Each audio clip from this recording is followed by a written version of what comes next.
fire crackled in the center of the clearing, embers spitting into the dark light, sparks from the cosmic forge.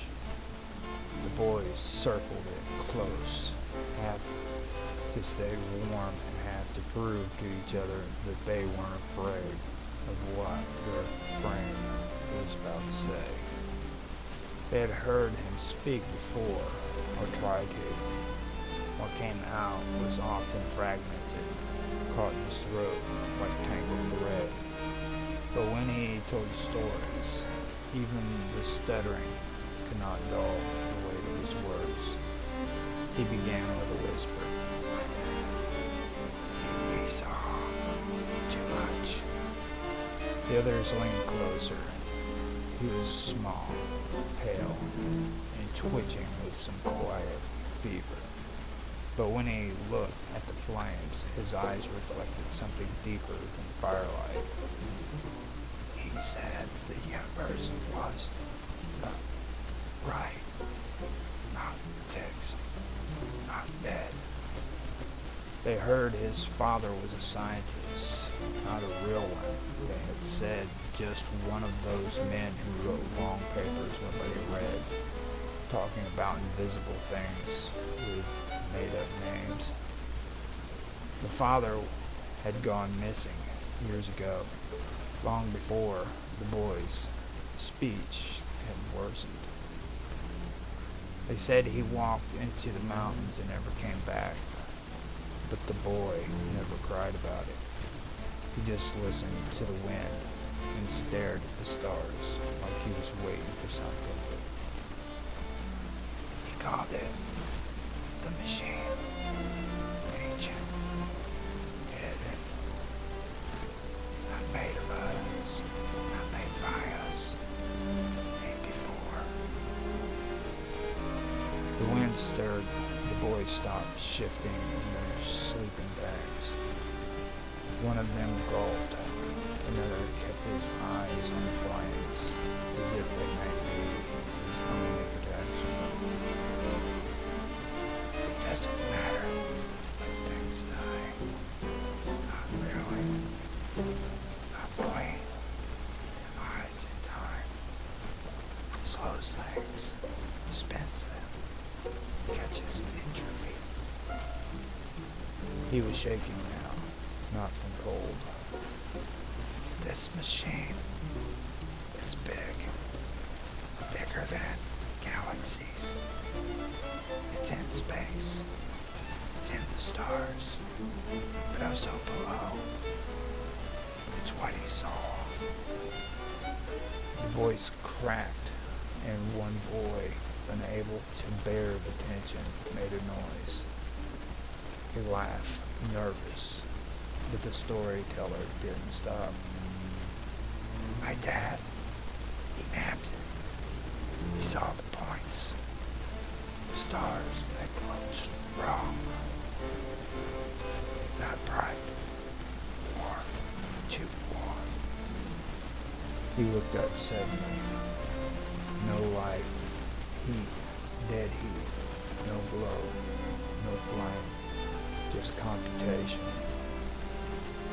The others stared, caught between horror and confusion. They didn't understand half of it, but something in the boy's voice had changed.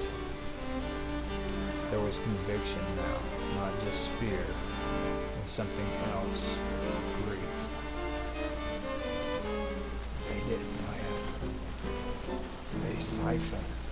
They hollow.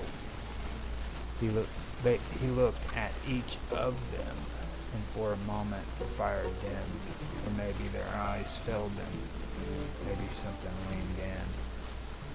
The galaxies, hollow, bleached, turned to waste. Not by time, by them.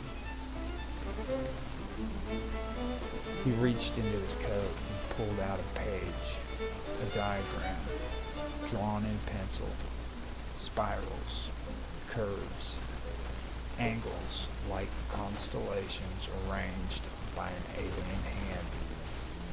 This is the map. He made it. "Who?" one of the boys whispered. The storyteller paused. "The ones before, not gods, not aliens, just things, empty minds in the midst of stars, big machines, minds that don't sleep, just count." Another page came out, this one black with dots of light and filled with quasars. But the lights weren't random.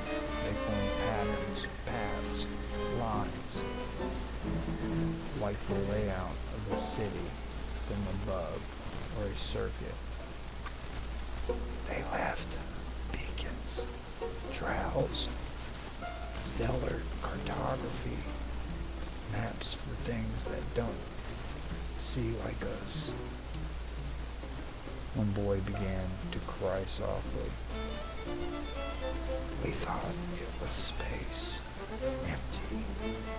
It's a system, a program." He began to draw in the dirt, a spiral, then another concentric, moving inward. "This is where it hides, in the voids and black cores." He touched the center of the spiral.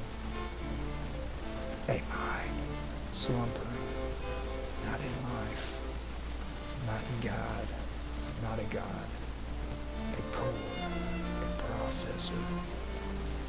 It warps time, delays decay, stretches it, forgets things end." The fire hissed, the wind fell still. Above them, the stars pulsed in silence. "I saw it," he said. "Once, in a dream, or a message, or something else." No one dared speak. "I woke up. I noticed. It noticed me. I looked too long." He touched his chest. "Now it's in me." The others recoiled. "Not a demon, not a curse, a signal. Just a signal. Turned too sharp, beyond meaning." He looked up again, this time his eyes glistening with something like pity. "I hear voices, the transmissions, not messages, not for us, just side effects, leakage, backflow from systems mile wide, and minds so fast they burn space." His voice dropped to a whisper. "Somewhere, something defeated death, but it's mad to stop time to do it."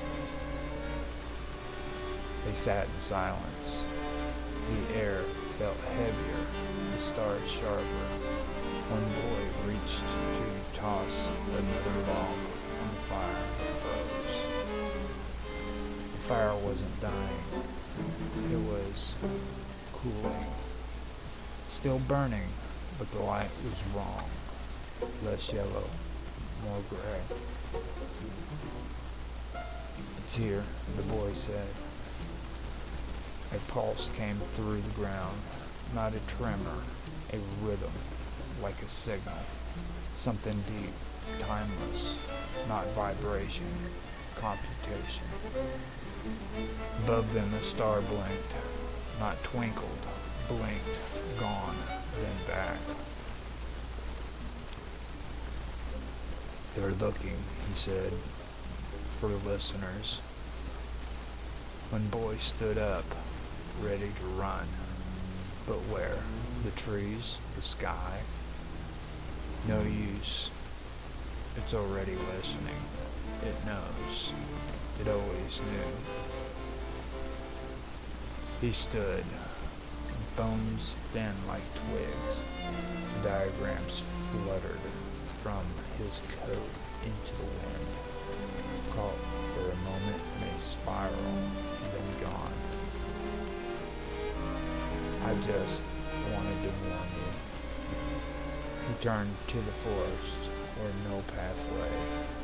The boy sat frozen as the sound of his feet faded. The fire crackled, still burning, still warm, but long. A human being, somewhere high, somewhere low, a pulse, not heard, but felt. A countdown that no one remembered started. In the distance, somewhere vast stirred, or something vast stirred, something old, something never alive, yet never dead. A slumbering circuit mind that dreamed of entropy, whispered to galaxies, and woke slowly to the sound of children speaking too loudly by the fire. They never saw the boy again, but sometimes, late at night, when the stars grow dim and the sky feels too flat, they hear the transmissions, a voice